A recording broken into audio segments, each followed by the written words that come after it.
একটা সম্পর্কের শুরুতে কত শত গল্প থাকে, কত রোমান্টিকতা থাকে, ভীষণ আন্তরিকতা থাকে, তাই না? রাত জেগে কথা বলা, একজন আরেকজনের ছোট ছোট ভালো লাগাগুলোর দিকে খেয়াল দেয়া, একজন যেন কিছুতেই কষ্ট না পায় সেদিকটা আন্তরিকভাবে দেখা, এরকম দারুণ ম্যাজিক থাকে সম্পর্কের মধ্যে। কিন্তু সেই সুন্দর সাপনিক সম্পর্কটা 5 বছর, 10 বছর, 15 বছর এরকম সময় যখন অতিক্রান্ত হতে থাকে, তখন আস্তে আস্তে নষ্ট হতে থাকে। সম্পর্কটা আগের মতো সুন্দর থাকে না, কোথায় যেন তার ম্যাজিক হারিয়ে যায়। কিন্তু কেন? বাইরে থেকে মনে হবে যে না, সবই তো ঠিকই আছে, একই ছাদের নিচে বসবাস করছেন, একজন আরেকজনের সাথে কথা বলছেন, একজন আরেকজনের প্রয়োজন মেটাচ্ছেন, কিন্তু তারপরও কোথায় যেন ভারী পাথর জমতে থাকে। সম্পর্ক থাকে ঠিকই, কিন্তু সংযোগটা আস্তে আস্তে কমতে থাকে, মনের দূরত্ব বাড়ে, যোগাযোগ কমে যায়, কখনো কখনো একটা তীব্র অস্বস্তি কাজ করে সম্পর্কের মধ্যে। মনস্তত্ত্ব বলে যে কোনো সম্পর্ক কিন্তু একদিনেই ক্ষয়ে যায় না, ভেঙে যায় না। এটা দীর্ঘদিন ধরে কোনো একটা ধারালো অস্ত্রে যেমন মরিচা ধরে যত্ন না করলে, ঠিক সম্পর্কটাও এরকম মরিচা ধরতে থাকে। আপনার জানতে অজান্তে ছোট ছোট কষ্ট, ছোট ছোট ভুল, এগুলো সম্পর্ককে ভঙ্গুর করতে থাকে।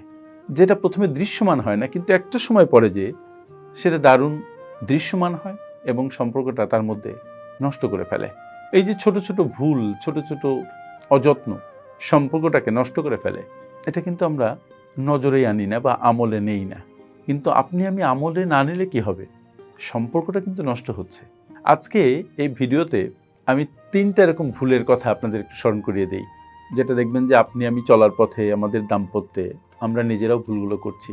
তবু আপনাদের সাথে শেয়ার করার কারণ হচ্ছে যে আপনারাও দেখেন কানেক্ট করা যায় কিনা এবং সম্পর্কটার উন্নতি ঘটানো যায় কিনা, যা আমাদের পরবর্তী জীবনে সম্পর্কের উন্নয়নে কাজ করবে। প্রথম যে ভুলটা আমরা করি সেটা হচ্ছে, এবং এটা সবচেয়ে বড় ভুল আমি মনে করি, যে সঙ্গীকে টেকেন ফর গ্র্যান্টেড ধরে নেয়।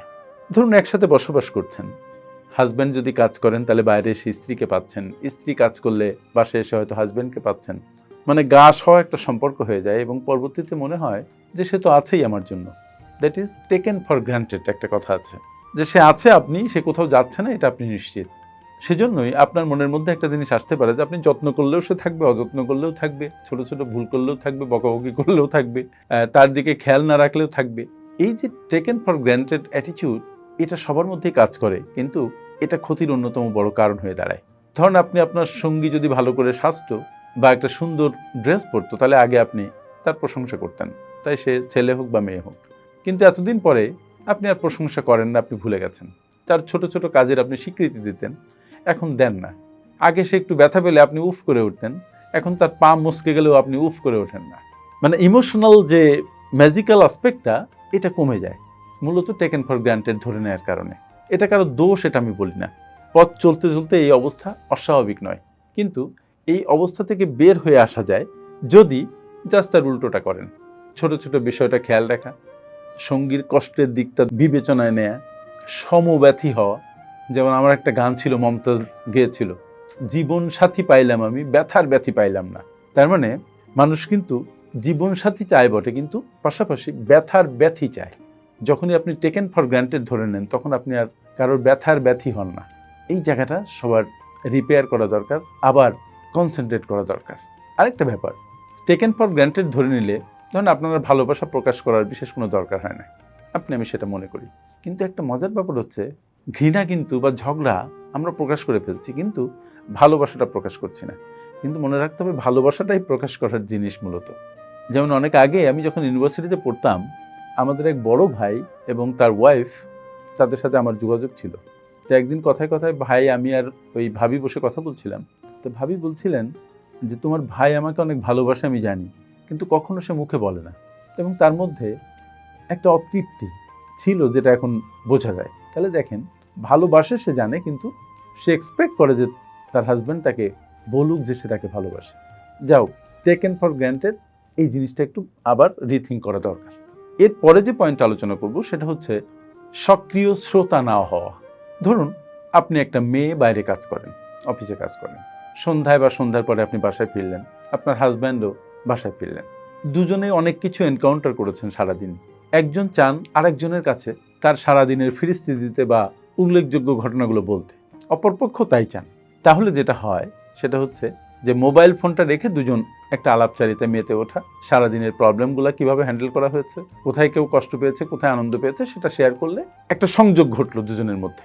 কিন্তু আদতে কি তা হচ্ছে? এখন মূলত হচ্ছে না, কারণ মাঝখানে মোবাইল ফোন একটা জায়গা দখল করে নিচ্ছে। ধরুন দুজন বসে আছেন, দুজনের হাতে দুটো মোবাইল ফোন, দুজনের কাছে পুরা পৃথিবী উন্মুক্ত। একজন কথা বলছেন, আরেকজন বলছেন শুনছি, আরেকজন বলছে ও তাই তো, এইভাবে এগুচ্ছে। কিন্তু কেউ কারোর দিকে তাকাচ্ছে না, তাকাচ্ছে মোবাইলের দিকে, কথা বলছে অমনোযোগিতার ভঙ্গিতে। এতে যেটা হয়, যে কোনো পক্ষই মনে করতে পারে দূর কার সাথে কথা বলছি, কেউ বলবে যে আমি একটা গাছের সাথে কথা বলছি। পরবর্তী পদক্ষেপ কি হচ্ছে? পরবর্তীতে দুজনের মধ্যে যেই অসন্তুষ্ট হোক না কেন, সে কিন্তু পরে আর কোনো কথা বলতে চাবে না। যেহেতু আপনি মোবাইল নিয়ে ব্যস্ত, অপরপক্ষ তার সেই ছোট্ট কষ্টগুলো অনুধাবনও করবেন না। না করার ফলে কি হলো? আস্তে আস্তে দুজন কথা বলা বন্ধ করে দিল। মোবাইলের সাথে চ্যাট করা হচ্ছে, মোবাইলে বসেই ভিডিও দেখা হচ্ছে, স্ক্রল করতে করতে বিভিন্ন জিনিস দেখা হচ্ছে, কিন্তু হাজব্যান্ড ওয়াইফকে স্ক্রল করছে না, ওয়াইফ হাজব্যান্ডকে স্ক্রল করছে না। ফলে দুজনের মধ্যে একটা ব্যবধান বেড়ে যাচ্ছে। আমরা জানি যে একজন লিসেনার, যে স্পিকার, তার কথা খুব মনোযোগ দিয়ে শুনবেন, তার চোখের দিকে তাকিয়ে কথা বলবেন, ইফেক্টিভ কমিউনিকেশনের সেটা নিয়ম। কিন্তু যখনই সেটা হচ্ছে না, তখনই যিনি কথা বলছেন তিনি বঞ্চিত বোধ করছেন এবং হার্ট হচ্ছেন। সে হয়তো ভাবছে, দেখো আমি এত ইম্পর্টেন্ট কথাটা বললাম, কিন্তু আমার সঙ্গী সেটা শুনলই না। এই যে ইফেক্টিভলি লিসেন না করার যে মানসিকতা, কখনো কখনো জানতে, কখনো কখনো অজান্তে, এটা কিন্তু সম্পর্কের মাঝে দারুণ ক্ষতির একটা কারণ হয়ে দাঁড়ায়। ব্যাপার হচ্ছে যে লিসেন করবে, তার লিসেনিংটা যেন অ্যাক্টিভ লিসেনিং হয়, মানে লিসেন উইথ হার্ট, মন কান ওপেন করে শোনা, বোঝা এবং তার একটা জুৎসই রেসপন্স দেয়া। আরেকটা হচ্ছে যে প্যাসিভ লিসেনিং, তার মানে আপনি শুনছেন বটে, আপনার কান দিয়ে শব্দ যাচ্ছে, হয়তো আপনি বুঝছেন না, কারণ আপনি অ্যাক্টিভ লিসেনার না। না বুঝলে কি হচ্ছে, আপনি তার কথা ঠিকমতো রেসপন্স করছেন না, হয়তো সেটা দুঃখের কথা বলছেন, আপনি হেসে ফেললেন, অথবা সে একটা হাসির কথা বলছেন, আপনি একটা দীর্ঘ নিঃশ্বাস ফেললেন। সে বুঝলো যে তার কথা আপনি শুনছেন না। ইমোশনাল ইন্টেলিজেন্স বলে একটা কথা আছে। এই ইমোশনাল ইন্টেলিজেন্স বলে যে মানুষের সবচাইতে বড় মনস্তাত্ত্বিক চাহিদা কি জানেন? চাহিদা হলো সেজন্য আরেকজনের কাছে গুরুত্ব পায়, কেউ যেন তার অনুভূতিটা বোঝে, তাকে আন্তরিকভাবে নেয়। যখনই আপনি আপনার সঙ্গীর চোখের দিকে তাকিয়ে তার সুখ দুঃখের কথাগুলো আন্তরিকভাবে শুনবেন না, তখন দুজনের মধ্যে কানেকশন হারিয়ে যেতে থাকবে। যখন আপনার সঙ্গী কথা বলা শুরু করে, তখন আপনি বসে তার দিকে ফিরুন এবং তার কথাগুলো মনোযোগ সহকারে শুনুন, মোবাইলটা দূরে রাখুন। তাহলে যেটা হবে, গভীরতাটা আবার বাড়তে শুরু করবে। মনে রাখবেন, সম্পর্ক একদিনেই গভীরতা হারায় না, আবার সেই সম্পর্কের গভীরতা একদিনে আনাও যায় না। ফলে এর জন্য এটা বুঝতে পারলে, এর জন্য সময় দেওয়া দরকার, নিজেকে প্রিপেয়ার করা দরকার, নিজের ধৈর্য বাড়ানোর দরকার, আন্তরিক আচরণ করা দরকার।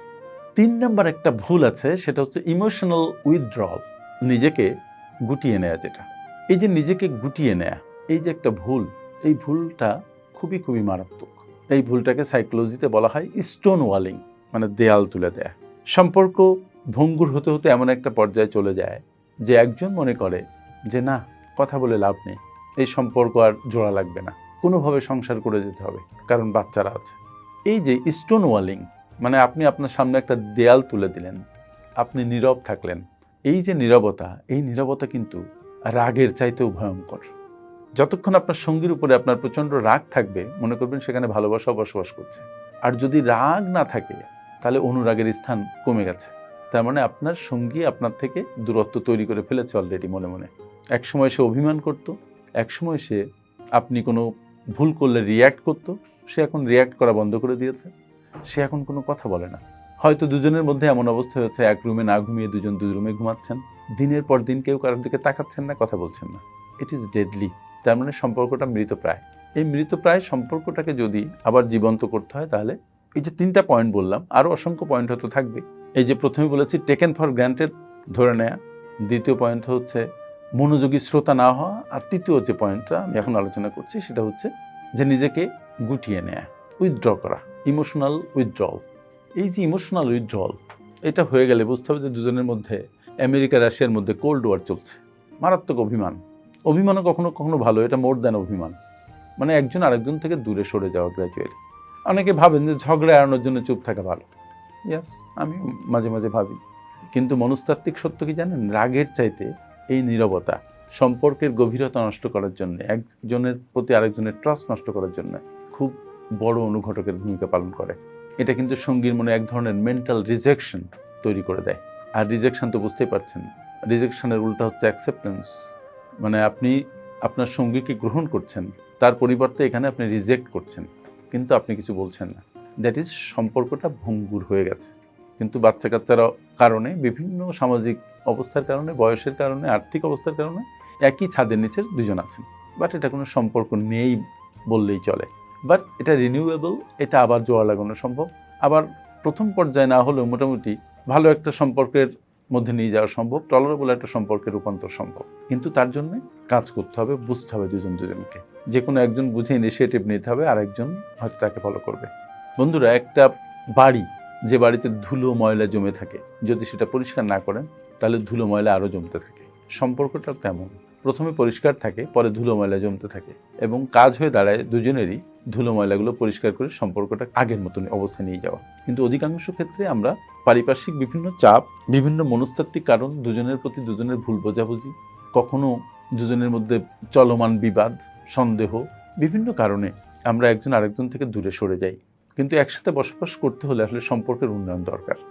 তাই যারা খুব বাজে অবস্থায় পড়ে গেছেন তারাও যদি এই ভিডিওটা শুনেন, তাহলে বাসায় যে সঙ্গীর সাথে কথা বলুন, তার হাত ধরে জিজ্ঞাসা করুন যে আজকের দিনটা তোমার কেমন গেল। Human touch is very important, বিশেষ করে সম্পর্কের ক্ষেত্রে। এটা কিন্তু কর্পোরেট কোনো অফিস নয় যে এখানে সাংঘাতিক কুটচালের কোনো ব্যাপার আছে। নো, পারিবারিক জায়গা, সুখ শান্তির একটা জায়গা।